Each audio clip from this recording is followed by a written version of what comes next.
राधा। माता पिता ऐसे हैं कि हमने लाखों रुपया तुम्हारी पढ़ाई में लगा, तुम फेल कैसे हो गए, मतलब तुम पढ़ाई में कमजोरी कर, ऐसा नहीं कहना चाहिए। कोई बात नहीं, तुम्हारा प्रयास था ना, अगली बार और अच्छा प्रयास करो। अब आपने तो पैसा डाल दिया कि इतने पैसा खर्चा किए, तुम्हें पता है कैसे कर, तुम तो बस फेल होके चले। अब मित्रों के सामने जो वो उपहास कि फेल हो गया, माता पिता घर से निराश। अब छोटा सा बच्चा, इतनी बुद्धि है, अभी वो सोचा इससे अच्छा मर जाओ, तो निकल गया। माता पिता को बहुत सावधान रहना चाहिए, अपने इतना दंड भी न देना चाहिए कि बच्चा तुम्हारे अनुशासन को मानना ही बंद कर दे, इतना प्यार भी नहीं देना चाहिए कि वो अनुशासन ही मिल जाए। अनुष्ठान करना पड़ेगा, केवल तुम्हारे मांगने से नहीं मिल जाएगा। दुकान में जाके मांगोगे मिल जाएगा क्या?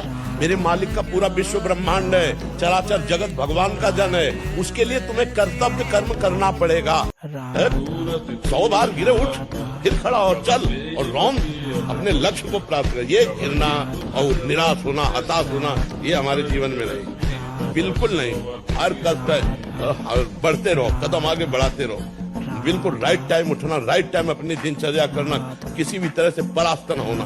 बुखार है तो भी चलो, हमको पकड़ो, 2 लोग ले चलो।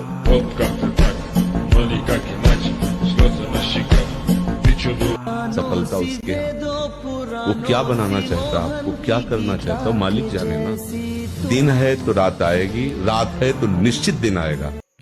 सबसे बड़ा प्रायश्चित है उठते बैठते चलते फिरते नाम जब शुरू कर दे। सबसे प्रार्थना है नाम संकीर्तनम यस्य सर्व पाप प्रणाशनम।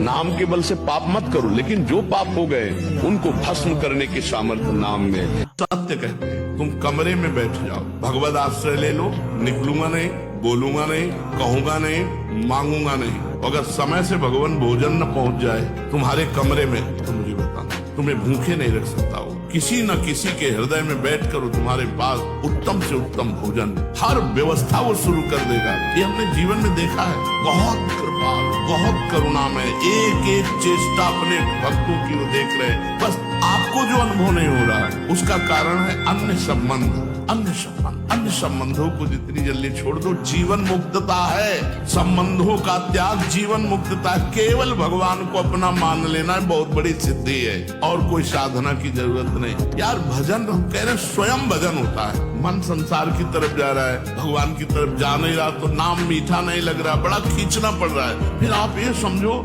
गुलाब जामुन एकदम मुंह में रखो, फूट गया, अंदर गया, ऐसे राधा राधा। कब दुख को सहना सीखो, सुख में फूलो नहीं और दुख में भूलो नहीं। कुछ क्षण के लिए दुख है, रात्रि है तो दिन आएगा, और दिन है तो फूलो नहीं, रात्रि आने वाली। भगवान को पुकारो, भगवान के चरणों का आश्रय ले लो, तो इस दुखद संसार से बच जाओगे। मानना पड़ेगा, मान करके ही जानना होता है, भगवान को मान के जानना होता है। बात का उत्तर दो, सर्वत्र हैं भगवान, तो रात में जब तुम अकेले होते तो भगवान होते हैं ना। सर्वशक्तिमान है भगवान, तो तुम्हारी रक्षा करेंगे, क्योंकि तुम कंठी बांधे हो, भगवान के भक्त हो, नाम जब करते हो, तो डरना किस बात का, क्यों डरना। तो आप सोचो, जब भगवान अवतरित हो रहे तो इस संसार में उनको संघर्ष सहना पड़ा, तो हम तुमको सहना पड़े। हमारे तुम्हारे सामने इतने संघर्ष है नहीं। आराम से खूब बुद्धि को भगवान में लगाते हुए संघर्षों से लड़ना है। हमें ये नहीं सोचना हाय हाय क्यों विपत्ति आ गई। राधा।